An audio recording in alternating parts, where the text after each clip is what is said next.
Curai os enfermos e expulsai os demônios, capítulo 33. Por que os cristãos ficam doentes e por que nunca precisam ficar assim? A atitude de Deus para com a enfermidade.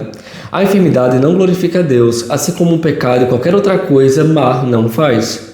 São a salvação, a libertação que glorificam o Senhor. Paulo disse aos Coríntios que havia muitos fracos e doentes entre eles, porque eles não discerniam o corpo do Senhor. 1 Coríntios 11, versículo 29 e 30. Nisso se encontra a resposta às perguntas acerca de tantas enfermidades da igreja hoje. Contraste entre a igreja do Antigo Testamento e do Novo. A igreja do Antigo Testamento, governada pela lei com sangue de animais, com 3 milhões de membros, não tinha um só membro enfermo ou fraco, enquanto a outra, do Novo Testamento, abençoada pela graça e pelo sangue de Jesus, com apenas alguns membros, tinha muito deles fracos e doentes. Havia certamente algo errado. Também há algo errado ainda hoje em relação a essa condição. A saúde providenciada na libertação de Israel. E logo aqui ele vai falar, que o pessoal de Israel saiu do Egito e o Senhor ele trouxe grande libertação e provisão para o povo dele. Falam-se que havia mais ou menos 3 milhões de pessoas ali que foram conduzidas para fora do Egito, para a terra prometida, com a direção de Moisés. E antes de eles saírem, antes de ter a última praga do Egito, que foi a praga da morte dos primogênitos, foi falado que eles deveriam matar um cordeiro, colocar o sangue no umbral das portas e eles deveriam comer a carne do cordeiro. Tanto a carne quanto o sangue, eles eram apenas uma sombra daquilo que aconteceria lá na frente em relação ao corpo de Jesus. Jesus ali na cruz, com o seu corpo, derramando o seu sangue, e também uma figura da ceia, que é uma maneira como nós lembramos a morte do Senhor Jesus.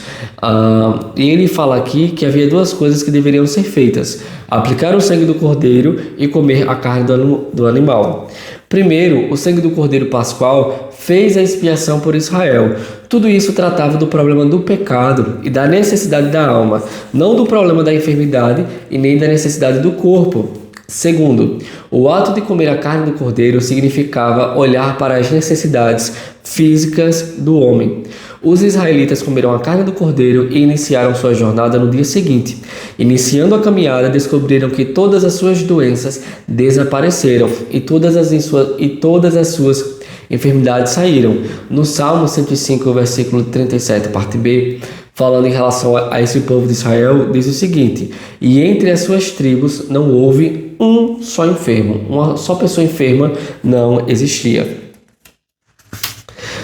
O pecado e a enfermidade são 2 males satânicos geminados designados para estragar, matar e destruir a raça humana, a criação de Deus. A salvação do pecado e a cura da enfermidade são misericórdias duplicadas e supridas para combater esses males espirituais e físicos nos homens. Crendo e comportando-se como quem crê, você sempre alcançará os resultados prometidos. Porque se está prometido, se Jesus falou alguma coisa, se o Senhor falou alguma coisa na sua palavra, é porque Ele quer cumprir, Ele deseja cumprir. A libertação do pecado e da enfermidade. Deus não foi apenas um libertador do anjo da morte para os israelitas, mas Ele também se mostrou aquele que curou as suas doenças. Ele disse lá, em Malaquias 3,6, porque eu sou o Senhor e não mudo. E ele falou para Moisés, para o povo de Israel: eu sou o Senhor que te sara. Ele se revelou como o Jeová Rafá. Isaías falou acerca do maravilhoso Cristo que viria, mas ele foi ferido pelas nossas transgressões e moído pelas nossas iniquidades, que é o problema do pecado. O castigo que nos traz a paz estava sobre ele, e pelas suas pisaduras nós fomos sarados. O problema da enfermidade. Isaías 53, versículo 5. Jesus, restaurador e salvador. Jesus, nosso Cordeiro, sofreu de 2 maneiras. Ele derramou seu sangue na cruz por nossa salvação do pecado e levou as feridas no seu corpo por nossa cura e enfermidade. Jesus sofreu em seu corpo a punição terrível dos romanos. Ele levou as nossas doenças. Foi lá que pelas suas feridas ele foi feito doente por nós, Isaías 53, 10. E pelas suas feridas fomos sarados. Aí aqui ele vai falar sobre participar da comunhão, do sangue e do corpo de Jesus através do pão, e do vinho. Nós precisamos ter essa consciência que o pão o corpo de Cristo, representado ali, serve para a nossa cura física e o sangue de Jesus para a nossa redenção. O pão nós comemos como símbolo do nosso corpo, como símbolo do corpo de nosso cordeiro, assim como os israelitas comeram o corpo do cordeiro.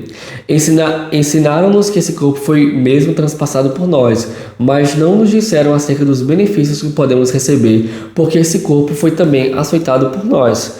Muitas vezes a gente só tem uma consciência maior a respeito do sangue de Jesus, que nos perdoa, que nos purifica do pecado, que nos livra de toda injustiça. Mas a respeito do corpo de Jesus, do pão, muitas vezes o pão aqui é o acompanhamento. O cálice e o pão. Como já foi falado, né? O sangue foi para os nossos pecados e o corpo foi para as nossas enfermidades. Alguns participam da ceia do Senhor indignamente e estão incapacitados de discernir ou reclamar, ou seja, clamar outra vez com fé, o corpo dele para a cura. Se alguém necessita de cura, em primeiro lugar deve examinar a si mesmo e ter certeza de que sabe porque Cristo sofreu e morreu, para então comer o pão e beber do cálice dignamente, como Paulo instruiu. Assim poderá discernir o corpo do Senhor com fé para receber a cura. O pecado e a enfermidade são levados apenas uma vez. Jesus já os levou, portanto você não precisa mais fazer isso. Se você os levar, o sacrifício dele foi em vão. No sofrimento, ninguém jamais clamou em vão a Cristo por socorro. Quando as multidões o apertavam querendo a cura, as Escrituras relatam sempre o mesmo: curou a todos. E isso a gente vê em Mateus 4:23, 8:16, 12:15, 14:14, Lucas 4:40, 6:19, ele curava a todos. Lucas 4:40, impondo as mãos sobre cada um deles, os curava. Atos 10:38, andou curando todos os oprimidos do diabo. Mateus 8:17, ele tomou sobre si as nossas enfermidades e levou as nossas doenças. Uma vez que a expiação foi a razão de Deus para Cristo curar a todos, ele quer continuar a curar todos que cumprirem as condições, pois o que a expiação fazia pelos que viviam naquele tempo, faz também em nosso tempo hoje. Ele provou da morte para todos. Hebreus 2:9. E é isso aí, pessoal. Sejam abençoados na prática da palavra. Valeu, partiu.